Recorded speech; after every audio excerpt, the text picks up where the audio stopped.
Hey everyone, it's Kathy Colaiacovo with pepperitmarketing.com and host of the Marketing Your Private Practice with Kathy C podcast. So today we're doing a video to go with episode 44 of the podcast, which is one that is talking a lot about the annoyances that happen sometimes on Instagram and Facebook. But some of these annoyances are actually things that could be hurting your marketing efforts if you're using social media to market your practice or your business. And another one is something that, if you don't deal with it, could actually be putting your friends and family that are connected to you on Facebook at risk of getting tricked by fraudsters and spammers and scammers.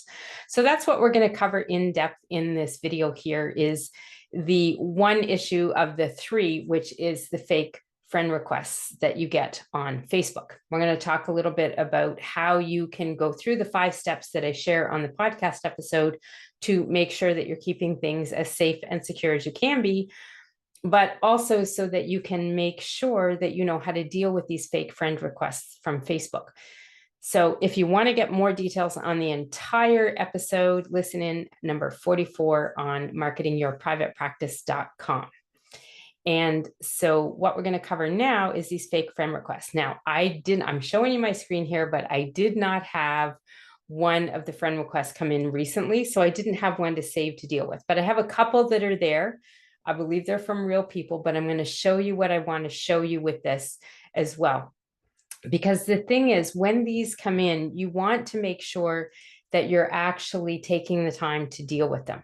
And a lot of times what happens is you get a notification like the one that I just saw popping up there, something happening on Facebook, but it will say so-and-so wants to friend you, wants to be a friend. And a lot of times these are coming from people that typically you're thinking to yourself, wasn't I already friends with them?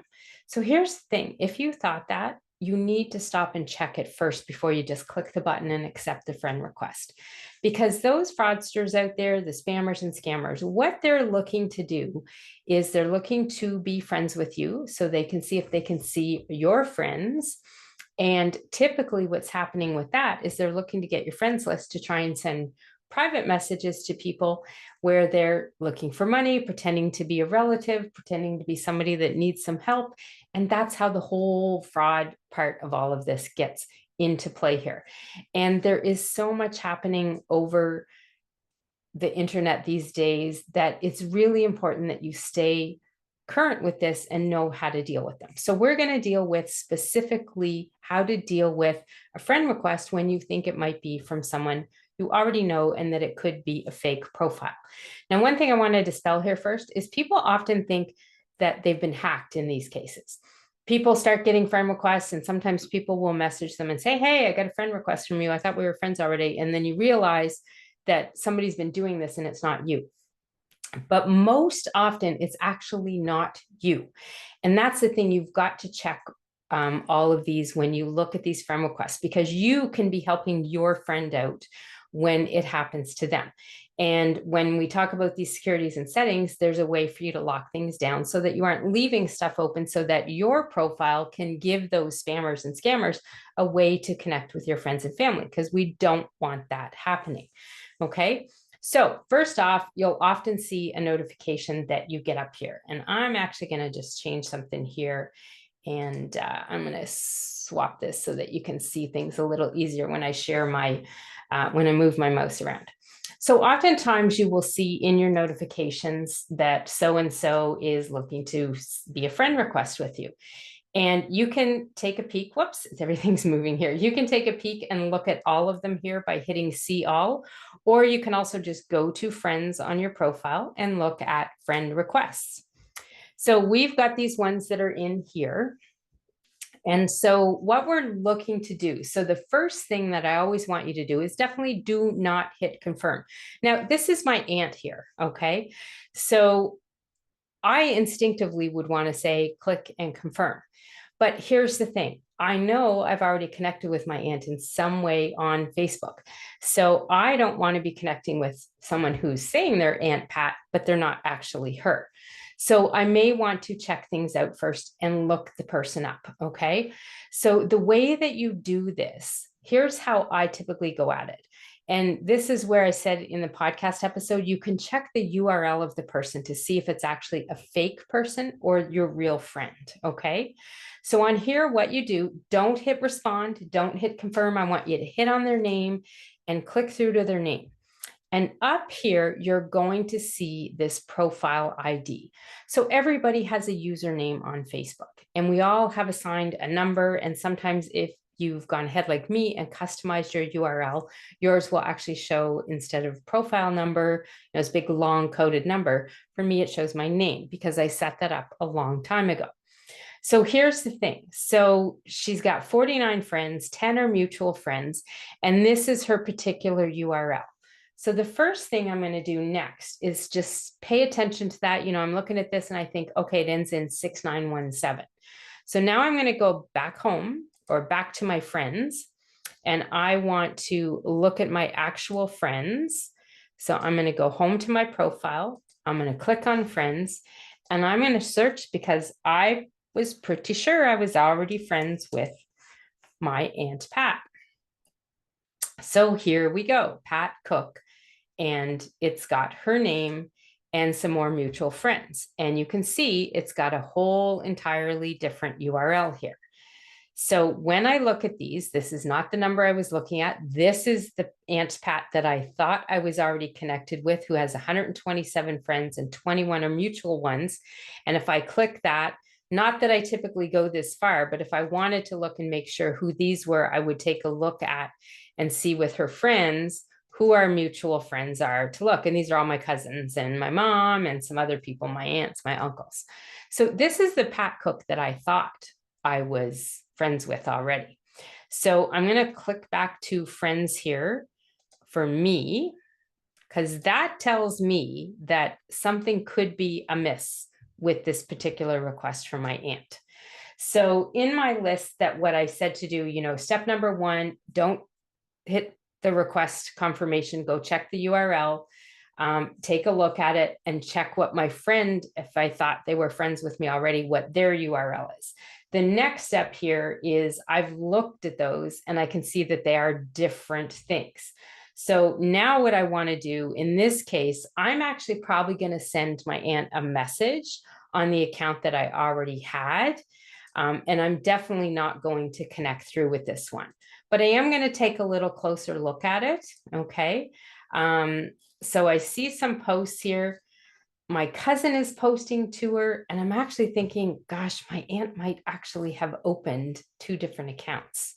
So I'm not so sure what's going on. So at this stage, I'm probably going to direct message her on Facebook and say, hey, or I might phone her even because she's my aunt, and to say, hey, do you have a whole new profile on Facebook, and see what's going on. All right. That's what I would do there. But if I took a look at this and I really knew for sure, and I could tell 100% that this wasn't necessarily what was going on, because this profile has actually been around for about a year. If I saw that this was a new profile, that it was, just a couple pictures, not a lot of friends, and nothing that would actually be making me think that it could be her, then I am probably at that stage going to go back to this, and I'm going to deal with this and report her. Okay, so I'm going to go in here and hit the find support and report button. When you do that, it will take you through a few steps. I'm not going to do that now because I need to check if this is her for sure or not. It will walk you through a couple steps so that you can decide or not, tell them if you think it's someone that is pretending to be someone and Facebook will then go through and say to your friends list, who do you think it could be? That's where I would then put in the name of my current friend that she is and let them know I think it's this person. And that often is enough for Facebook to fix that up and report it. But usually a few people will do this as well. Okay. Now, if this was definitely not her and I knew it, the other thing that I would probably do would be go to post on her, go back to my home, find my real aunt's profile, the one that I was looking for. And I would go there and I would probably post on here, hey, got a friend request from you, but it's a fake profile. I'm going to delete and report it, and then just say, hey, Aunt Pat's other friends, if you get the same friend request too, it's not her. I've already checked with her. It's a fake profile. So definitely go through and unfriend them and report them as well. And a lot of times by the time a few other people go to report that profile, it will be gone because Facebook actually does go in and deal with it fairly fast. So those are the steps that you want to take when you get a Facebook friend request from somebody you thought you were already friends with. That's some of the things that you can do with that. And that is one of the best ways to deal with these friend requests that you think are coming from somebody you already know. So just to recap what you would do in a case like this, click the name of the friend that you're getting the request from, but don't confirm anything and just go look at their profile. Check that URL up in the browser and see what kind of number they have. Just write down some of the number. Then go to your friends list and go look at the friend and see if they're there already.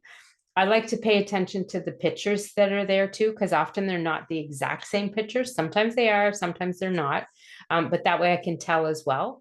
And then check on the friend you already had that you thought you were friends with already. Look at their URL. If it is different, then you know we're dealing with a fake profile here. And at this stage, what you want to do is go back to that friend request, hit the 3 dots by their name, just above where all their timeline information would be, and then hit the report button, and then follow the steps with Facebook to report that profile. And then typically I go back at that point and take a minute to make sure that I am checking and putting a post on so that my friend isn't getting friended by all these other people too. And so that typically helps sort of stop that and get that not to be happening as much anymore either. One of the things, the other thing that we talk about in episode 44 of the podcast, I'm going to share my screen again here just to show you, is one of the things that you want to do is lock down your privacy settings here, because what's happening is those fake profiles become friends with all these people. Then they go in, and what they're doing is they're going to go look at your friends, and they're going to try to find some friends. And they're going to look for things like, can they figure out who's your mom, who's your aunt, who's your cousins, who's your grandkids, things like that. And they're going to try to defraud them by going through direct messages. Now that they're friends on Facebook, they can do that. So this is why it's important to go in and check your settings. What you want to do with your settings here is go into your account, and it's a lot easier to do this on a desktop, I will tell you. Go into your settings and privacy, and you can do a privacy checkup if you want. I go into the privacy, whoops, I don't want to go in the privacy center, sorry about that. I want to go into my settings and privacy and go into the settings. And what you want to look at are some of your, I don't want to look at that. This is all about my business ones. I want to go in and look at the privacy that I've got set up here.